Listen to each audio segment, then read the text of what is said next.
Hello YouTube, welcome back to the channel. Today we're going to talk about double stops and forming those in a way that I don't believe we've ever covered here at Wayne's World of Mandolin in the past.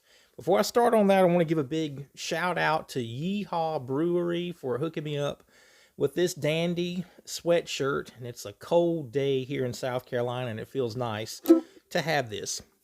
So right into this whole double stop thing, content that you'll find on the channel has pretty much talked about those in the context of building double stops using the entire scale. I want to demonstrate that. If we were playing in the key of G,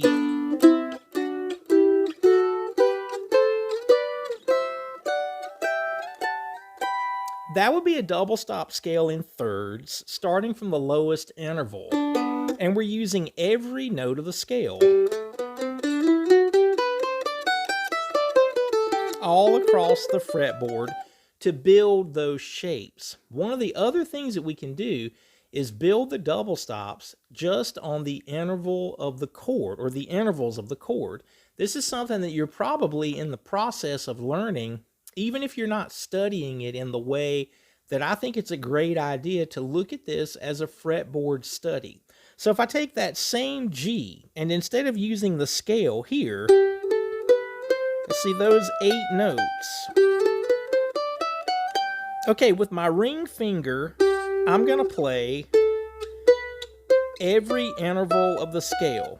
Just to demonstrate this once more, every note of the scale. Then with my ring finger, I'm going to follow with my index finger and play.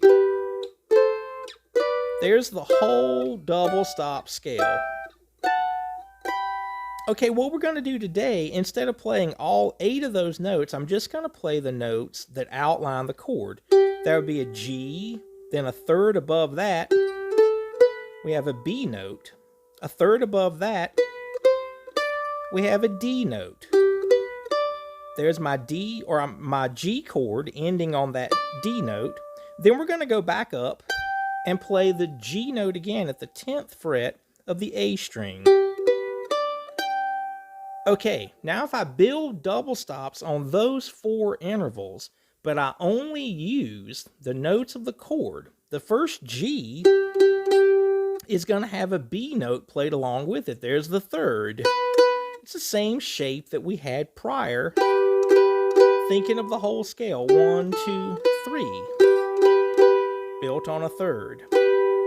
So now my ring finger is going to travel up to here to that B note. Same shape again. That double stop is built on a third. 1, 2, 3. Here's where it changes. Now I'm going to go to the 5th scale degree. But if I build this on a third, 1, 2, 3, that's where we're used to seeing that D shape. This is actually going to be another G shape. That double stop is built on fourths. 1, 2, 3, 4. Because we're only using the intervals of the chord. Then we would repeat this G an octave above where we started. There we're at the 7th and the 10th fret. It's an easy double stop to hit because we have a fret marker. We have a dot at the 7th and the 10th fret.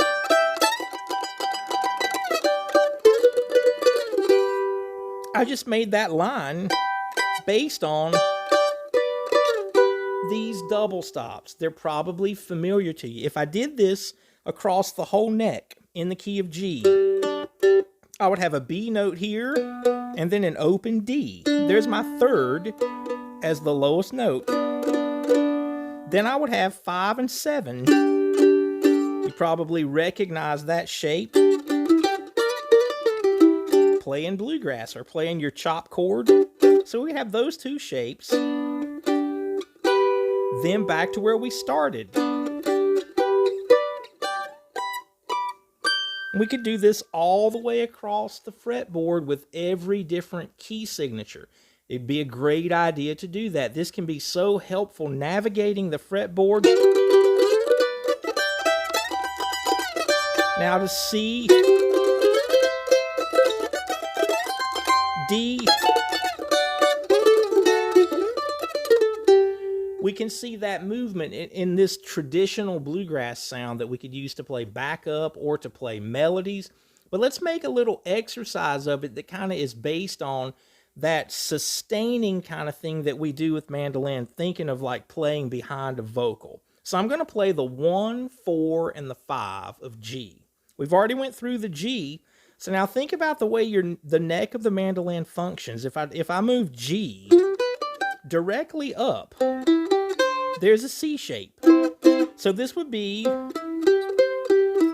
the same exact shape on the same frets right above G. I have this C arpeggio.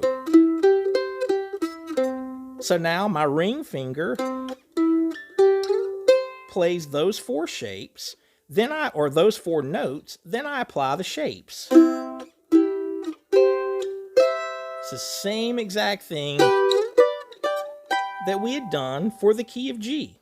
So now on the D, let's customize this a little bit. Instead of moving all the way up here, we know that D is 2 frets higher than C. Okay, instead of moving this shape all the way to the 7th and the 11th fret, let's play open A and then 4th fret on the D string. So we want to take advantage of those open intervals the same way that we would in a scale.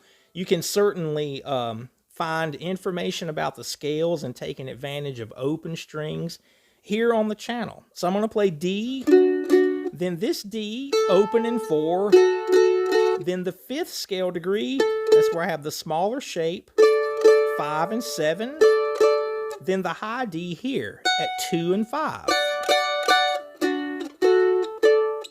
Same exact shapes that I played in C and G, just kind of inventing that in a different way on the fretboard.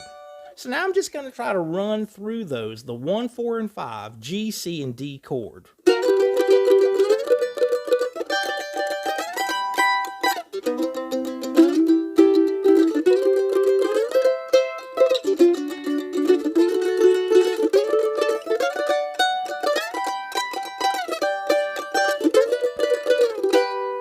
Okay, if you noticed I played that last G backward, do that kind of thing. Use this exercise to get used to these shapes and where you find them on the fretboard. Then do this in B flat, do it in B, do it in A, with the 1, 4, 5 manner of thinking of building double stops just based on the intervals of the chord instead of the whole scale. You'll find that you get a lot of mileage out of this.